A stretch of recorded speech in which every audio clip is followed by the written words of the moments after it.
Hello and welcome to Drop the Mic Podcast, where we discuss technology, theology, and all things in between. I want to personally thank you for joining us today. Now sit back, relax, share this, engage with the podcast that's already in progress. God bless you.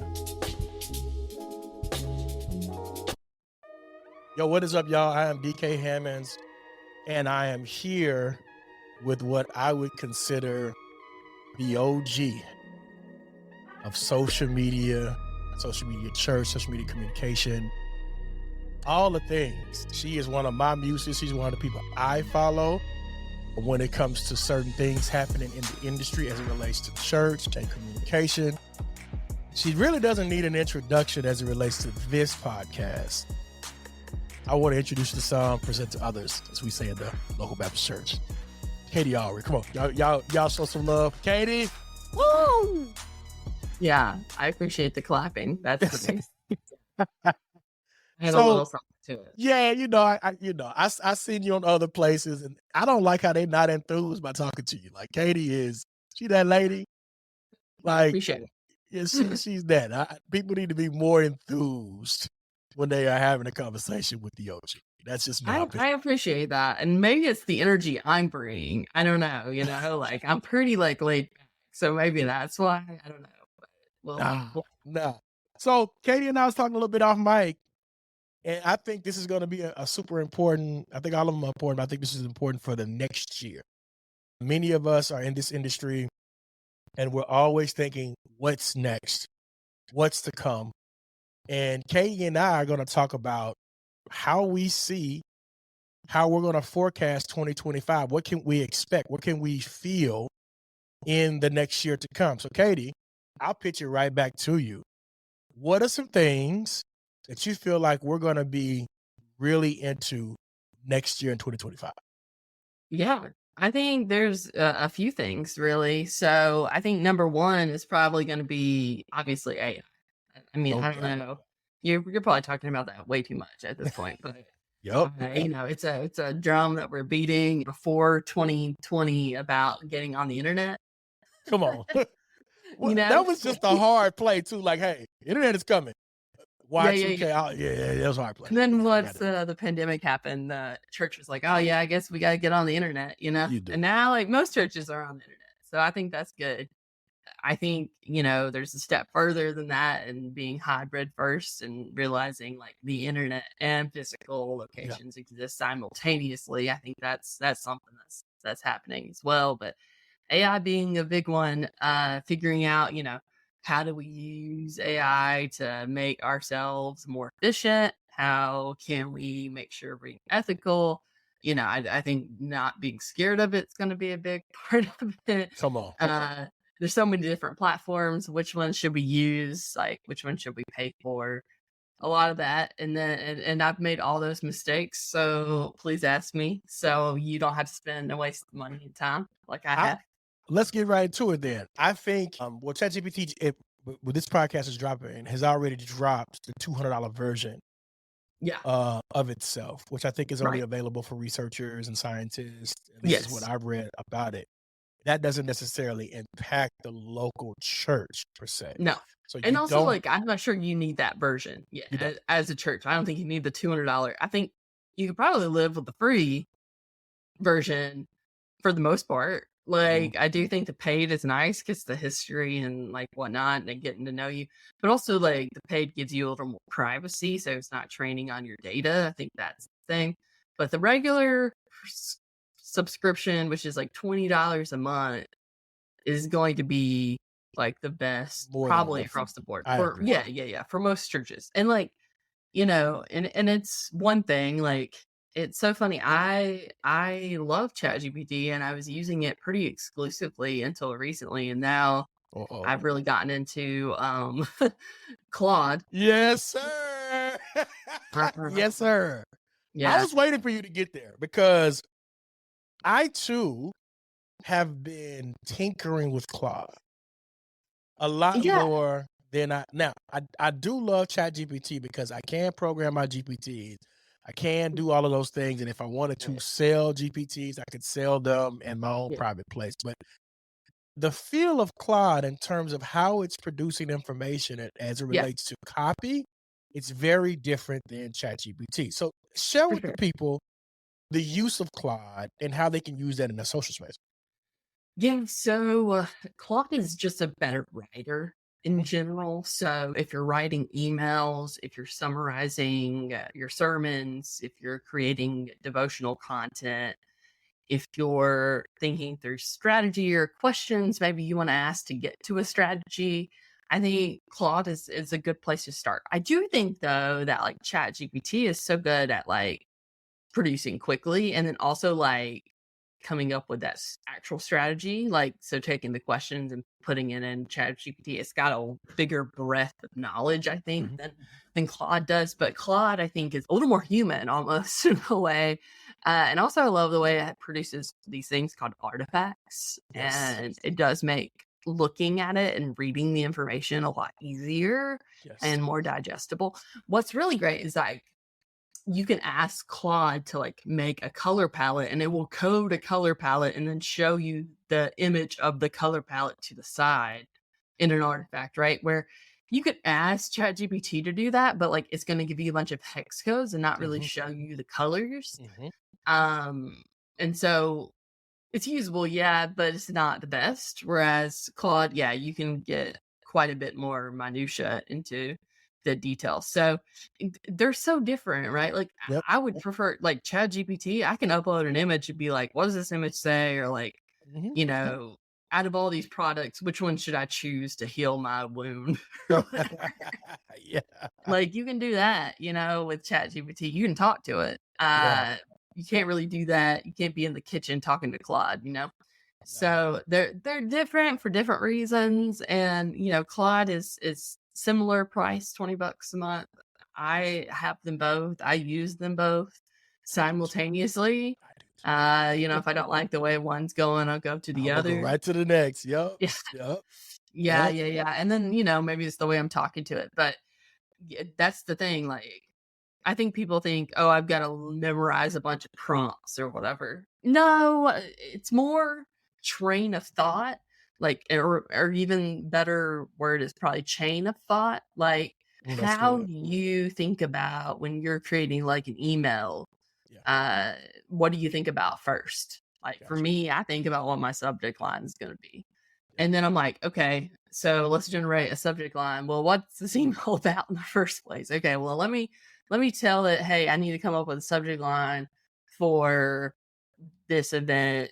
This is what we're doing, da da da da da, and I want it to be clickable. Like I want people to click on it. Yeah. Um, and so, giving it that context really is probably the more important thing. I think a lot of people don't really know where to get started, and it's a lot easier than they think if they think of it as an intern that they Yeah. hand something. Yeah. No doubt. When you were saying prompts, I want to give our listeners today Hmm. at least 4 things that will go into a decent prompt. I normally wouldn't do this, but Imma do it on this one. 4 Okay. things that I would do to start a prompt or 4 pieces of my process. Hmm. Number 1, role. What Yeah. role do you want me to play as the GPT? Do you want me to be the Hmm. social media manager? Do you want me to be the pastor? Do you want me to be the director of communications? What is the role and what are some Hmm. of those functions in said role? Yeah. Helps you with role. Then if you want to be fancy, you would be like, what's the mission? What's the mission that I want to complete here? What's the Hmm. thing that I want it to do for me to add to that particular prompt? Then you may be able to add, let's say, inspiration, some inspo that you want to throw in there. And then you can get into what task do you want for it to execute. Now, I have Hmm. more written down. I may add that later, but I use that Yeah. as the form to kind of start my prompting Hmm. and get things going. So if I am a social media manager or a Yeah. director of communications or Sure. somebody that's working in content, how would you create a prompt around that? Yeah. Well, first I would tell ChatGPT and Claude, like you said, like what is your role? Like you are the director of communications at this church. Mhm. Okay. Like, and don't say you are acting as or You you are. pretend to be. Yeah, because apparently even that makes your prompts less powerful. That's So correct. you want to like embolden the AI to be what you're wanting it to be. So, or even like you may want it to be like a publicist, or you are a public relations expert, or you are a marketing expert. What would you do if you had to advertise this event Yes. coming up? And then it's going to ask you some questions, right? Like, okay, what about this? What about that? I like turning it around and say, okay, what do you need from me to make this better? Yeah. Yep. Because oftentimes I don't know where I'm starting or where I'm going. And so, but like I said, you got to give it a lot of context to Yep. produce what you're really wanting. And so, what I found is I upload a ton of docs. Like I'll upload PDFs that I have, Word documents, things like that from the event or from whatever I'm trying to advertise. And then I will work from that. So That's good. that way it knows where it's going, because otherwise it's like, I don't know, here, I'll just pull some generic information from the internet, which might be good, but really you need to like feed it so it knows, okay, we're going in this direction, or like what's the date of this event, and those kind of things, because it doesn't know that much, right? It only knows as much as you're telling it. There used to be a thing I remember, and I did a computer science undergrad. Like computers are only as smart as the user. That's it. And so you have to give it the context. Otherwise, like, I mean, yeah, it can produce like some fun stuff all on its own, like with you barely prompting it. But if you can really like get into the minutia of what you're doing and give it more, it's going to produce better results. That's good stuff. That's good stuff. If you guys are just now watching us, this is a social media church podcast. I'm here with the OG Katie. If y'all don't know who the OG Katie is, you need to go look her up. Books, websites, blogs, the whole nine. She's done it probably 3 times over. Appreciate it, So DK. yeah, the wealth of knowledge, and I'm not just gassing you. I'm just telling you what I've seen. The wealth of knowledge with this young lady here is through the roof, and I always respect her work and hustle as it relates to social media church. All right, so that's one. So that's a really good one. So AI is Yeah. another one. Let me Yeah. see. I think the reemergence of authenticity is Hmm. coming back to us. I don't think it ever left us. I Okay. think the problem is that we just haven't done it. And here's what I mean. Like, I'm watching us go from the overproduced Yeah. stuff To the underproduced. to the underproduced, and some even this underproduced is like really outperforming the Yeah. overproduced so Right. much. So you mentioned, hey, we've done this. It's been sitting here, and now we're just kind of picking it back up. Yeah. Tell me your thoughts about that for 2025. Yeah, I think we're gonna see a lot more of that kind of content where we're just like actually just speaking to the audience instead Yes. of curating to the audience, or like uh, pulling stuff and kind of, I don't know, producing it and making it seem professional, I guess. Hmm. And so I do think we're going to see a lot more of that. Don't get me wrong. I think a professional video is great. There's no problem with that. But Sure. I do think, yeah, we're seeing a lot more of just, hey, inviting and Yep. being like real is working so much better. And then I think we're going to see a lot of like micro content, coming out of this. And AI is a part of that too, So you can use certain tools to like create those 30-second Yep. shots from your sermons and pull the best quotes and those kind of things. And all of that also, I think, leans into authenticity of, oh, well, this isn't a produced like sermon, it's just a piece of it. But you can see what it's actually like at the church and those kind of things, instead of like putting out a theater trailer essentially for the church. Cinematic with Yeah, all the cameras and all the things. So, right. so if I was a pastor, what's a way that we can Mhm. project authenticity to the audience? Okay, so actually, I'm going to turn it around and say that I don't think pastors should be the one doing it. I think Ooh, that I think your members should be the ones doing it, my pastor I used to serve under, he used to say the first Reformation was about giving the scripture back to the people, but the second Reformation will be about giving the ministry back to the people. Mm. And I think about that every day. And I think we're going to see a lot more community-driven content creation, whether that is member-created podcast or collaborative devotional writing, actually having community stories being shared instead of necessarily, here's the pastor talking to you, like, because that's overdone. Agreed. Also, like, it's not the church. Agreed. The church is not the pastor. I think that's been the hugest problem in the last 20 years for the church is the pastor-driven personality church.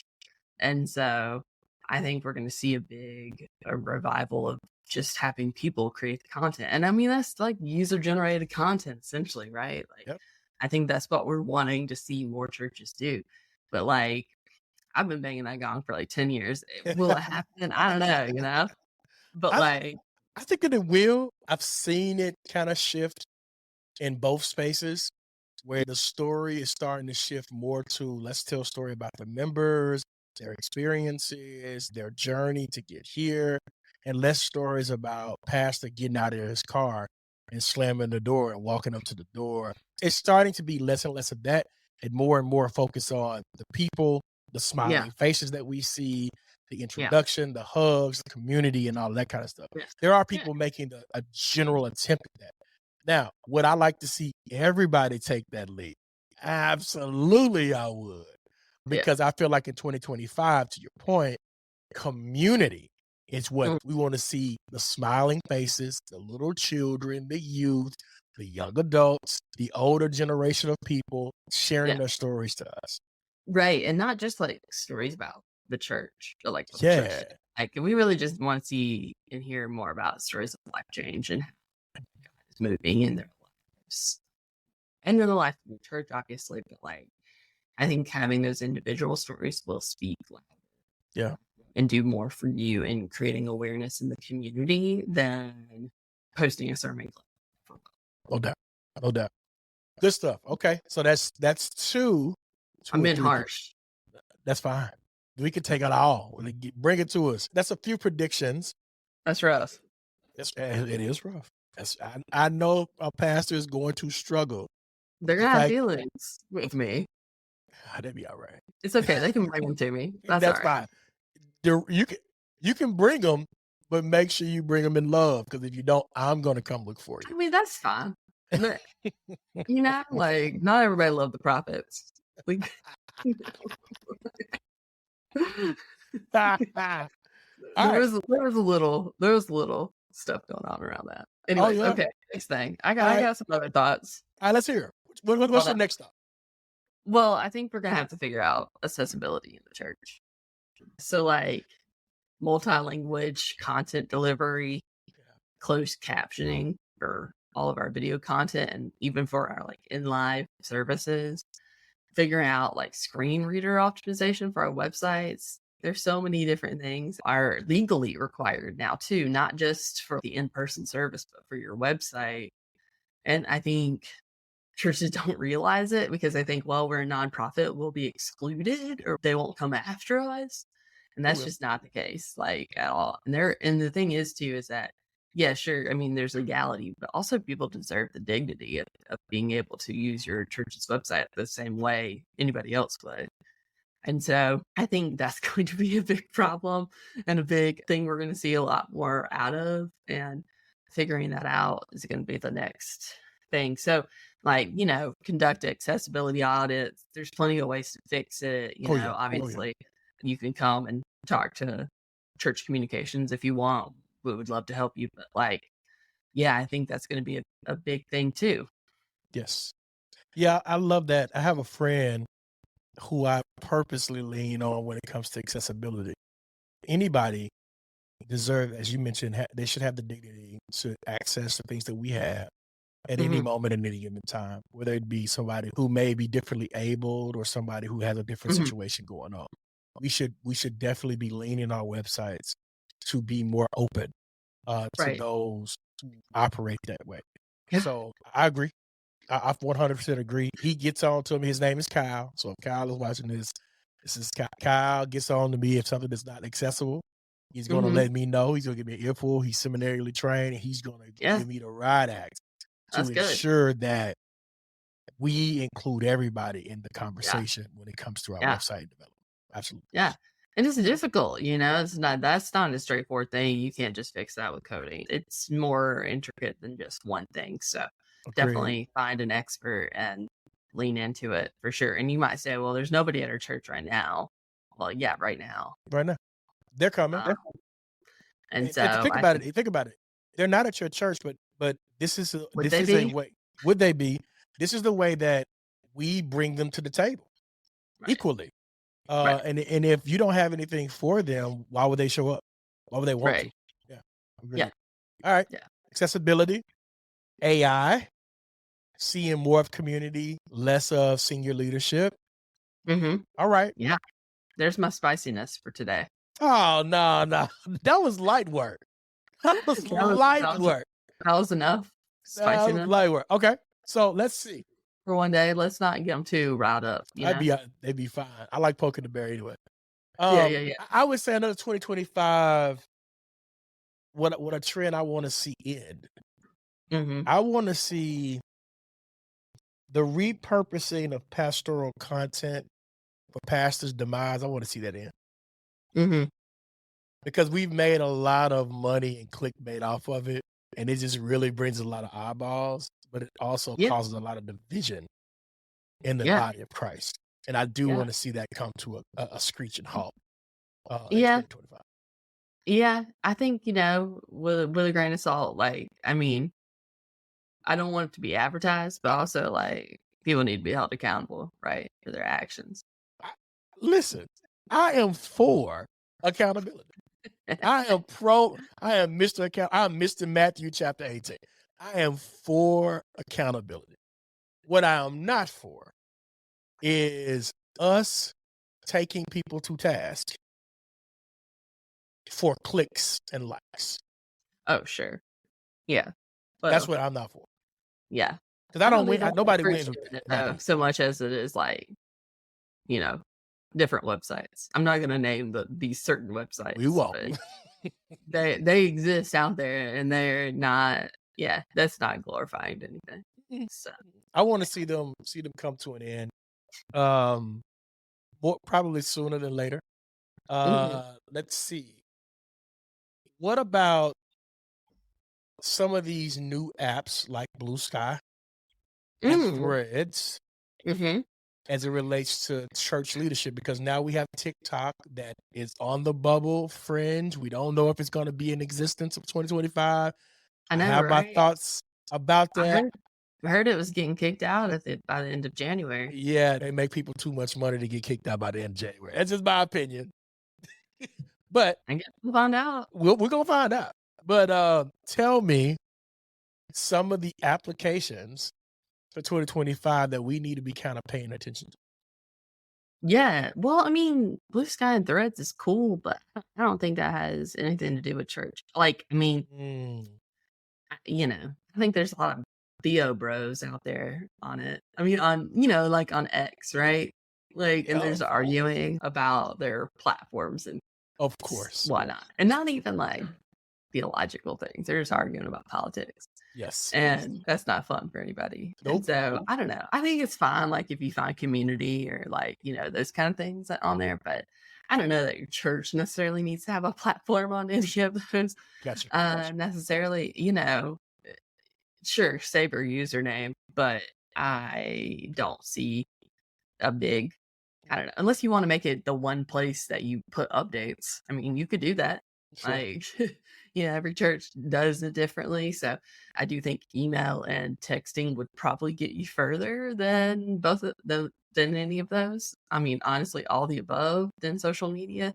But I don't think you shouldn't have it. I think social media is an awareness platform, right? We're aware that now this thing exists. It's not going to usually take you any deeper. Right. I think to your point, establish your handle. Right. For your church. And unless there's 1,000 people grabbing at this page, we're gonna continue with the main big three that we have. Get out of here. You know what I'm saying? Like if I don't have that's just my thought process. If it's not 1,000 people grabbing at this page, I'm just gonna put repurposed content there, and that's gonna be the end of that until there's 1,000, and then that's gonna warrant me to have a conversation. But I do think that if it's not extra work, then absolutely, post to it. But like if it's extra work, then nah, it's not worth it. I would even venture to say that TikTok may not necessarily be worth it right now, until this whatever is going on. You know, especially if you haven't started. Yes. I also think those new apps, kind of get us away from the legacy apps, and I am pro legacy apps. Like Facebook is the juggernaut. And we try to get away from it as much as we can. Unfortunately, you cannot. It is here. It has deep roots. It is coming at you in every angle. So I think to me, it's the white pages, right? Like it's what the phone book was before. Yep. And so you can't really get rid of the phone book, right? Well, they used to think you couldn't get rid of the phone book, and then they did. So I mean, I guess something else could come up and be the new phone book. For now, though, I don't think there's another phone book on Facebook. No. And Facebook Instagram. And IG work those, which brings up the last thing with IG. I seen the CEO talk about how important carousels are now. And the multi-use of carousels. There's one thing to just put up, just 6 photos of the same. No, it's like video, photo, in that same thing. So what about that? Yours starts on a different photo than the first one. It hardly ever starts on the first one anymore. It doesn't. That's a good call out. It always starts somewhere else. Number one, and you just keep going. Yeah. That's good. That's that. I see what you did. You threw that one out there.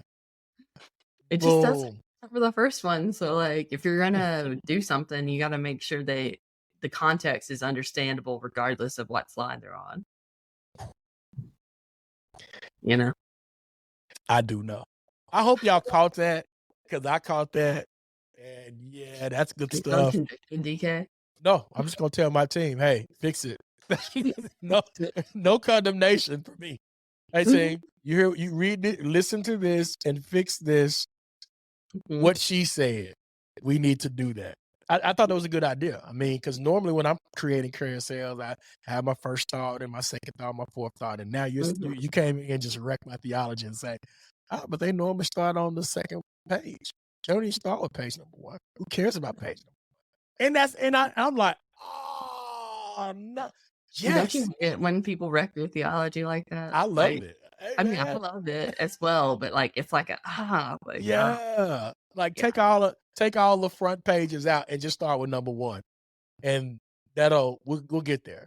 We'll put the title somewhere else so we can get these carousels running. So I think carousels are going to be a huge multi-use of carousels. So images are still important, Absolutely. I think that we lost that in 2024. We really went hard on video, which I don't think is bad. I just think that the images are coming back. They're just in slideshow format. So, and maybe putting your video inside of that carousel, would probably be beneficial. It would be. Katie, you've poked me in my eyes a couple times. Any final thoughts before we raise it? How about I tell the people where they can find me on the internet? Come on, tell them.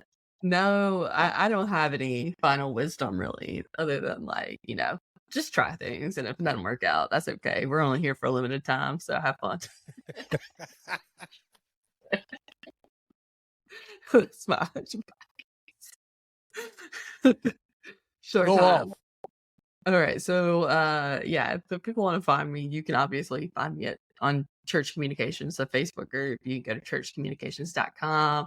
We do consulting and cohorts and all sorts of things for church communications. And then the big thing I'm working on is actually AI for churches. We have a Facebook group for that, literally called AI for Churches.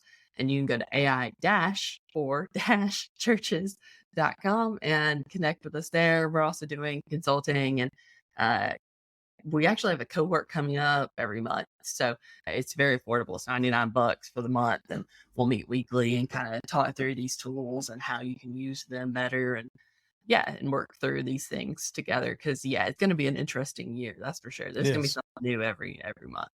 It is. And there's something new every day right now. Sure is. And you need thought leaders like Katie and myself kind of at the forefront of this, speaking to these things, providing you insight and information that's going to help you navigate 2025. And like what she just mentioned, reach out to us. We'll definitely be here as a resource. Join. I'm in church communications group. You'll see me walking through there, waving at people, getting on posts or whatever have you. And, reach out to Katie, but please make sure you pay her for her time. God bless you, because we need to be paid and compensated. Hallelujah. All right.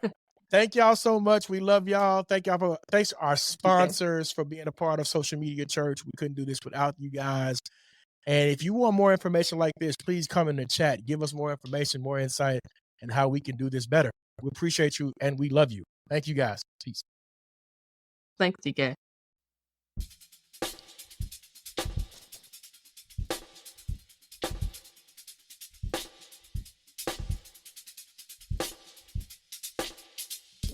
Thank you for listening to today's podcast. My hope is that the podcast added value to your life. Please, please, please subscribe from your favorite application, leave us a review, and even follow us on YouTube for your up-to-date information. Thank you. Peace.